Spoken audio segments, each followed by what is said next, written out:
अब हम चलते हैं अगले पॉइंट पे। हमने डेट के बारे में बहुत डिटेल में डिस्कशन किया है। अब है ना, चलते हैं मेरी ऑडियंस का फेवरेट टॉपिक, पैसिव इनकम। अब है ना, हम ये देखते हैं कि हम पैसिव इनकम कहाँ कहाँ से बना सकते हैं।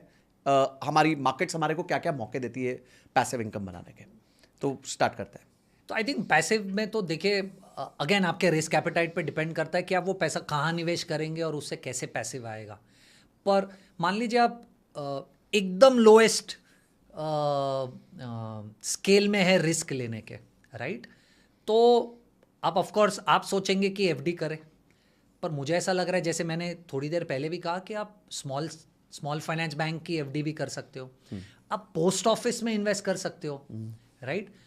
मुझे आज तक नहीं समझता कि अगर 6.5% बैंक एफडी में मिल रहा है और पोस्ट ऑफिस आपको 7.5%, 8% जितना रिटर्न दे रहा है, तो आप बैंक में क्यों पैसा रोक रहे हो, राइट? जबकि पोस्ट ऑफिस में, if I am not wrong, 3,500 तक तो इंटरेस्ट डिडक्टेबल भी है, राइट? तो आप क्यों एक पोस्ट ऑफिस जैसा इन्वेस्टमेंट नहीं करते, या स्मॉल फाइनेंस बैंक में पैसा रोक कर इनकम कमाने की कोशिश क्यों नहीं करते, राइट? तो ये हो गया लोएस्ट रिस्क कैटेगरी मेरे हिसाब से। मान लीजिए अभी आप थोड़ा सा और ऊपर जा रहे हैं, राइट? तो आप passive investing debt mutual funds में भी रख कर सकते हैं, राइट? आप लाइक वी वर डिस्कसिंग कि आप बॉन्ड्स में भी पैसा रखकर उसमें से पैसिव इन्वेस्टिंग कर सकते हैं। तो दूसरी कैटेगरी हो गई कि आप फिक्स्ड इनकम ही कर रहे हो पर प्रोडक्ट थोड़ा सा अलग है, राइट? उसके ऊपर अगर आप मान लीजिए इनकम तो कमाना चाहते हैं, राइट?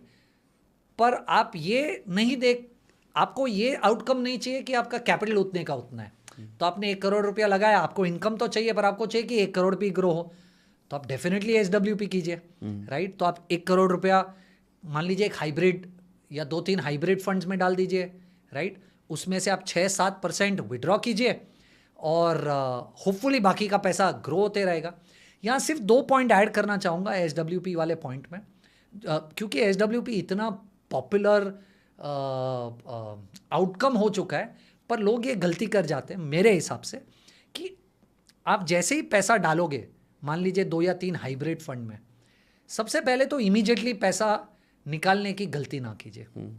तो आज आपने डाला, नेक्स्ट मंथ से SWP निकालने की मिस्टेक मत कीजिए, क्योंकि अगर आप हाइब्रिड में पैसा डाल रहे हो, राइट, और वहाँ से पैसा निकालने की कोशिश कर रहे हो, और उसमें क्योंकि थोड़ा सा इक्विटी कंपोनेंट है, पॉसिबल है कि मार्केट थोड़ा सा नेगेटिव रिएक्ट कर रहा है, तो आप प्रिंसिपल में भी नीचे चले जाओगे अगर आप विड्रॉवल स्टार्ट कर दोगे तो। जिसे सीक्वेंस ऑफ रिटर्न्स रिस्क कहा जाता है। तो मैं टिपिकली ये सजेस्ट करता हूँ कि आपने 100 रुपया मान लीजिए किसी हाइब्रिड में डाल दिया, राइट?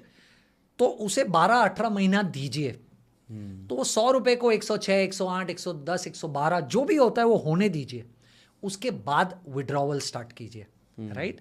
उससे होगा ये कि प्रोबेबिलिटी कि आप अपने प्रिंसिपल में डिप कर जाओगे वो बहुत कम हो जाएगी, क्योंकि आपने कुशन दे दिया है 100 रुपये के ऊपर उसे, राइट?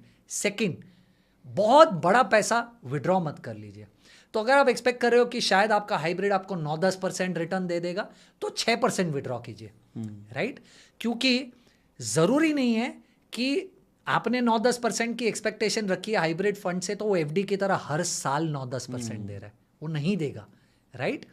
तो अगर आप वो 9-10 दे रहे हो और आप 9-10 विड्रॉ कर रहे हो, तो आप बिल्कुल कुशन बिल्ड नहीं करो कि किसी साल में अगर वो नेगेटिव चला गया तो आपके पास कुशन है विड्रॉ करने के लिए, राइट? तो अगर आप 9-10 की एक्सपेक्टेशन से चल रहे हो तो 6 मैक्सिमम 7 से ज़्यादा विड्रॉ मत कीजिए। आई थिंक ये 2-3 चीज़ों का ध्यान रखेंगे तो पैसिव इनकम तो आती रहेगी और आपका कैपिटल भी ग्रो होगा। तो हमने कहा एफडी के सामने आप पोस्ट ऑफिस स्कीम्स है, स्मॉल सेविंग्स है, वो लेयर देखिए अगर आप अल्ट्रा कंजर्वेटिव है।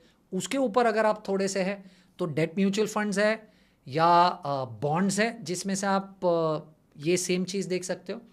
और अगर आप थर्ड कैटेगरी वाले हो, थोड़ा सा रिस्क ले सकते हो और कैपिटल भी ग्रो होना चाहता है, तो SWP on hybrid. Lovely. 2 products और जनरली लोग मुझसे पूछते हैं, एक होता है REIT, real estate investment trust, और दूसरा होता है dividend, high dividend yield stocks. Correct. क्या एक व्यक्ति जिसको पैसिव इनकम चाहिए, ये 2 विकल्प उसको टेस्ट लेने चाहिए? मैं थोड़ा सा I am not very pro either of these things, क्योंकि मैं थोड़ा सा सिंपल इन्वेस्टिंग में यहाँ फिर भी आप रिस्क ले बैठते हो उस पर्टिकुलर स्टॉक का, उसका रीट का। एग्जैक्टली क्योंकि ये दोनों ट्रेडेड प्रोडक्ट्स है, राइट?